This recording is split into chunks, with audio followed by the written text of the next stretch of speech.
So you begin by a door and you know it's locked because if you go up to it you can hear the lock sound of us trying on the handle. And hopefully the player's attention would be drawn to this bright blue table in the quite plain space. All of these objects on the table would be interactable in VR, the first object being a company mug. The next interactable item is a calendar. The next item is a letter from the person who owns this office. His name is Mr. J Sharp, and as you can kind of see on the bottom, he's a client advisor and director of communications at this company. And the letter is addressed to the player character, Miss Darcel, and it's just telling us to sit still just whilst he's out of the room. The next item is just a scrap piece of paper written by the person whose office this is, just kind of as a reminder, and is about a office anniversary party.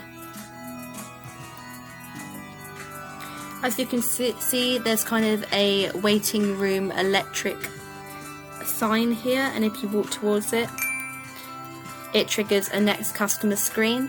The next customer is Miss S. Darcel, which links to the name on the letter left by the office person, and it also has a customer reference of this person, and putting these clues together you can kind of work out this is who we're playing as.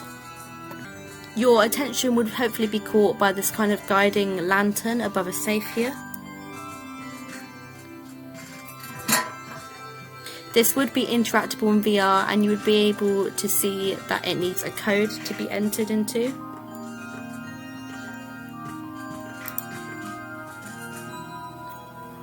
Here is a welcome sign for the office space, and if you go towards it, it makes a kind of zapping electric neon sound. Here is a kind of moving out box of our belongings that have come with us to this environment, and all these objects would be interactable in VR.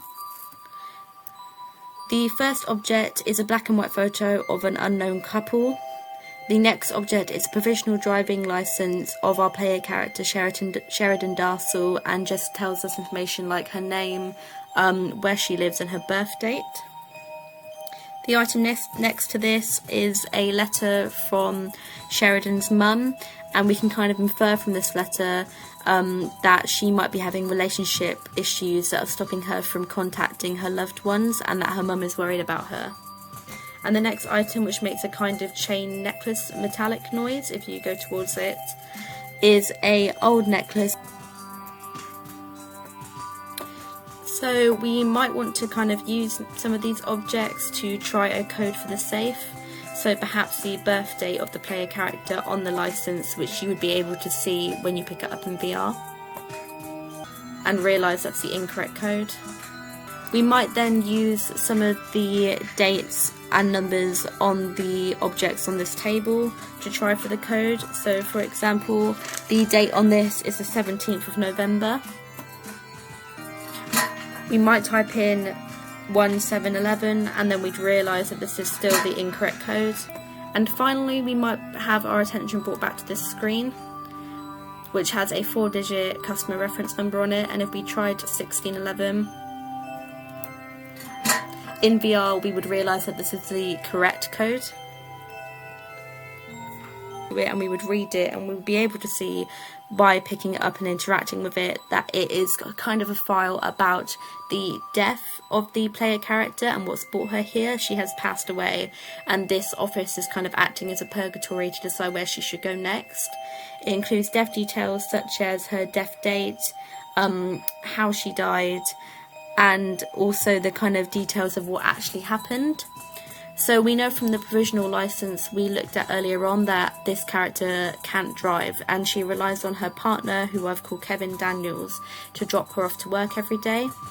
And on this particular day she was excited because she was expecting a promotion at her place of work, where she is a waitress, which we can find out again through this file. Kevin Daniels, because of PTSD, has an addiction to alcohol. He uses alcohol as a coping mechanism, which is detailed in this file, and on this day he had driven her to work intoxicated, and they had gotten in an argument because she wanted to get to work on time expecting this promotion. Distracted by this argument and intoxicated, he crashes the vehicle, which kills her, unfortunately, but he lives. And it's important to note that in this file I include details of kind of how he has reacted and the aftermath of the accident. And the reason I've done this is because I want the player to feel torn between a decision and kind of conflicted whether or not to forgive this accident and to feel sorry for this person. And the reason it's so important whether or not the player forgives this accident is because the ending of the game is triggered by forgiving or not forgiving this accident. So if we walk back over the file, an audio is going to give us instructions, and this is meant to kind of signify that the person whose office this is has re-entered the room, and this is meant to be his voice that we hear from behind us. So, now you know why you're here. If you wish to forgive the accident, move back to the blue office door. As the instructions in the audio suggest, if you wish to forgive the accident, you move back to the blue office door, and if you don't forgive the accident, you stay where you are. The start scene would be triggered to reload, and that would signify the end of the game and that we've kind of moved on from this office space and from the borderline. And if you choose to not forgive the accident and stay where you are, the game continues. And the reason this is, it's kind of meant to signify that because of this decision, it's been hard to place you somewhere where you belong, where you should go next, and that you can't kind of escape, you have to stay where you are.